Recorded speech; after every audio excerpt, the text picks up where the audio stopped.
What is up, everyone? Welcome to another episode of F1 Fantasy Pole Position. It is Tuesday, July 15th. My name is Ewan. On today's episode, I'm going to go over my updated chip strategy 2.0, halfway through, all that fun stuff.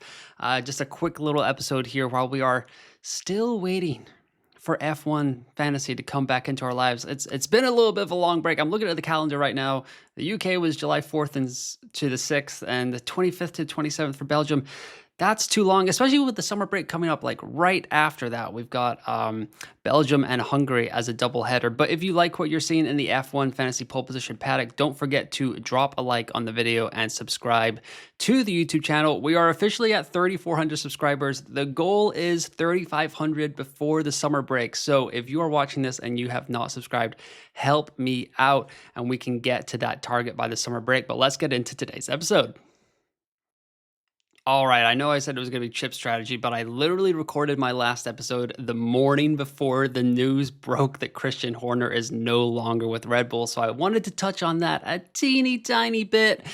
For F1 Fantasy, I don't think we're going to see any like massive drop off from Red Bull. It kind of is what it is at this point, but moving forward into 2026, it's something that we have to consider. Christian Horner, whatever you think of him as a person, which is not a great person from what I can tell, he was a very strong leader for Red Bull. He has literally been there since day one. So it's going to be really interesting to see how the team kind of goes over with Lauren Mecky's coming over from Racing Bulls. I know he's been in the Red Bull family, but like he's taking over as team principal and CEO. That seems like a lot, but I don't know that much about the kind of hierarchy of F1 teams, but it can't be good news to lose the one kind of stronghold figure kind of thing that you've had in your organization for 20 years and then just kind of switch over for half a season. So I think if I was a betting man, which I'm not, I still think Max is on the way out to go to Mercedes. I know people have been speculating that this is like a Hail Mary to get Max to stay at Red Bull. But even if you were Verstappen, why wouldn't you be like, yes, you can fire your leader of 20 years, and then I will still leave because then I definitely don't have to worry about you as a competitor while I go to the other team. So, I mean, maybe I'm a truly evil person, but that's what I would do if I was Verstappen. I'd be like, yeah, sure, get rid of the guy that's brought you like multiple world championships and has like taken you from like a new team on the block to world champion and then back again and then back to a world champion. So yeah, like that's what I would do if I was Max Verstappen. But like I said, I might just be a truly evil person. But that's just kind of my take on Christian Horner and his departure from Red Bull. Let me know what you think in the comments below. Is it going to change Red Bull at all heading into the rest of 2025, or is it more of a 2026 thing that we're going to be looking at here? All right, now is chip strategy time. Just want to touch on that. You might see above my head here a little scan me thing, F1 Fantasy Summer Break Survey. You can start taking that now. I'm not collecting emails or anything. You just scan that QR code or click the link in the description below. It's just a fun little like 7-question survey about who you've liked during the first half of the season, who you haven't liked, what's been good, what's been bad, that sort of stuff. And then we'll go over them together during the summer break just to kind of create some interactive content for myself and for y'all, the viewers, as like a let me know what you guys are thinking halfway through or heading into the summer break of the 2025 F1 fantasy season. Okay, now is actually into chip strategy time. If you are watching this, it is highly likely that you know what the chips are, but I just want to cover the bases. What are the chips? There's 6 chips. They're kind of your power boosts in F1 fantasy. You can use them once a season, and you can't play 2 chips in the same race weekend. And to go over it, just as it is Belgium and Hungary coming up, which will probably be quite popular chips, are races for the Limitless chip. If you use your transfers and then hit the Limitless chip, those transfers will cancel out. So the Limitless chip will only grow budget from your team from the previous race. So if you had an outstanding Silverstone and all your assets rose, Spa will be a good time to play it. You will gain budget from that team, just so we can cover that off here. Going into a little bit more detail about each of the chips. You guys probably already know this, but if there are new viewers, I don't want to exclude them and have them scrambling around like, what are the chips? No negative, can't score negative points in any race session, whether it's a driver or a constructor. Final fix, replace one driver after a competitive session with another within the cost cap. That could come in handy. That's a little bit more complicated heading into a sprint weekend because we've got 3 competitive sessions with the sprint, the qualifying, and the Grand Prix. So you could actually swap them after the sprint race or qualifying, just so you know. And then wildcard is unlimited transfers for 1 race week. And that's kind of like resets your squad for the rest of the season. And then extra DRS, select one driver to score triple points in a race weekend.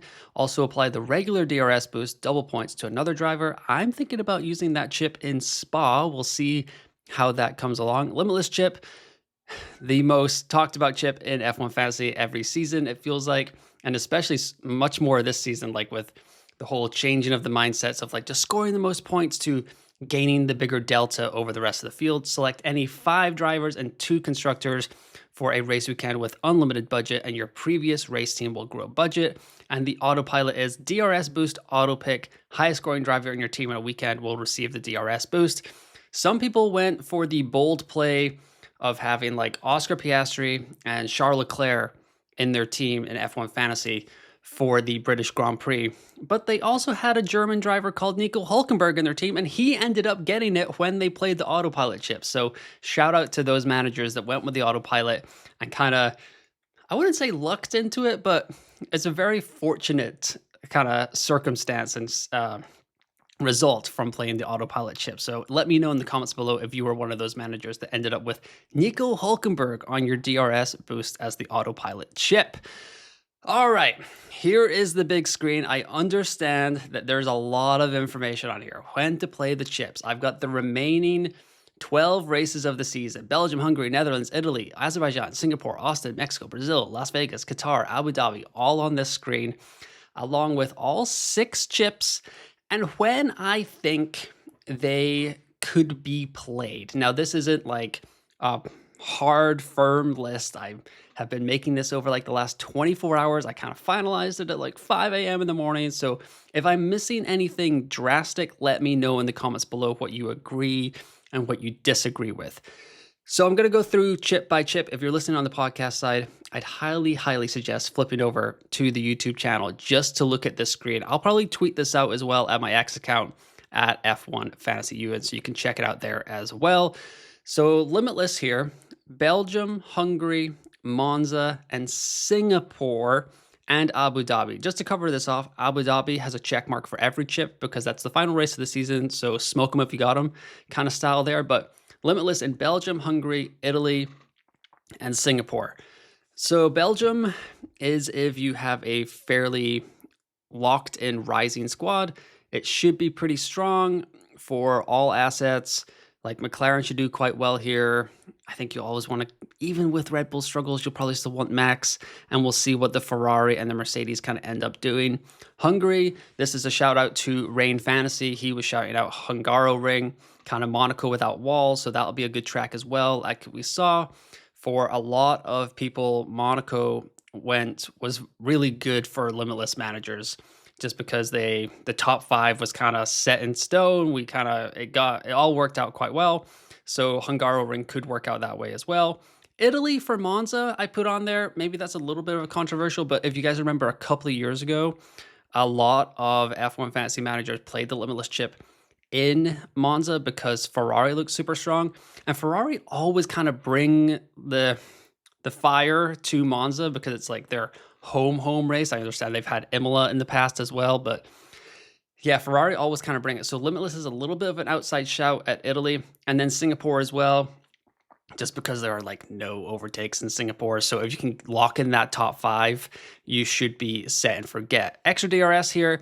Belgium is where I'm thinking about playing it, but it's not like I'm trying to get rid of the chip necessarily. It's just I can get to this triple McLaren build, and it's nice to kind of have the chip not affect my transfers towards the end of the season when we're playing for points towards the end there. You're like, well, I want to maximize the extra DRS boost, but you could be able to pick up like a little bit of a differential if you don't have to think about that so much. But extra DRS boost in Belgium, Austin, Brazil, Qatar, or Abu Dhabi's last race of the season kind of thing. But the sprint races, Belgium, Austin, Brazil, Qatar, The thing about Brazil is there is a chance that we'll want our no negative for that race if you still have it, which I do because I still have not played this silly no negative chip yet. And so Brazil might come into my thoughts there as well. Austin is there as well, and Qatar obviously for extra DRS boost. That kind of happened to us a little bit at the end of last season where a lot of people didn't play the extra DRS boost in Austin. And then Brazil was just like soaking wet, just like downpour the entire weekend. So no one played it there. So they kind of had to play it in Qatar, which was it still like worked out pretty nicely. But I think it was actually Lando got a 10-second like stop and go penalty. So they were kind of affected in that way as well. For no negative here, Belgium, Netherlands, Austin, Brazil, Qatar, Abu Dhabi. Belgium for the changing conditions, Netherlands because we have had some wet weather races at the Netherlands as well, and then Austin, Brazil, Qatar because they're sprint weekends, so there are more point scoring opportunities, but that also means there's more points losing opportunities as well, so I kind of have that in the back of my mind as well. Final fix is pretty much every race. I just kind of took off the sprint races here because there'll probably be bigger fish to fry with our chips here with Final Fix, but Hungary could be a good one. Netherlands, Italy, Azerbaijan, Singapore. If your guy qualifies low and they're not going to overtake a lot, you could switch up to someone that qualified quite well, especially now that like Oscar Piastri is more expensive than the Ferrari drivers. You don't have to leave as much money in the bank. Like if like Charles Leclerc qualified on pole in Singapore and Oscar Piastri qualified sixth or something like that along those lines, I could certainly see a situation where that's quite an easy flip for Final Fix, especially because you'll get Oscar Piastri back into your squad the following week. So it's just kind of like a one-off situation. So Final Fix can be a little bit flexible for sprint races as well. I just think there'll be more higher priorities on sprint weekends than playing the Final Fix chip.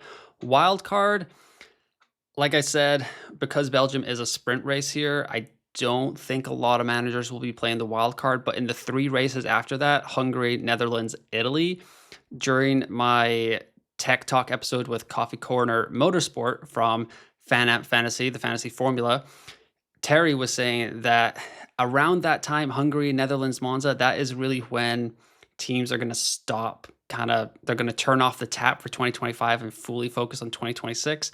So if the field is like very much set by then, having your wild card could set you up to have like the more dominant team for the rest of the season.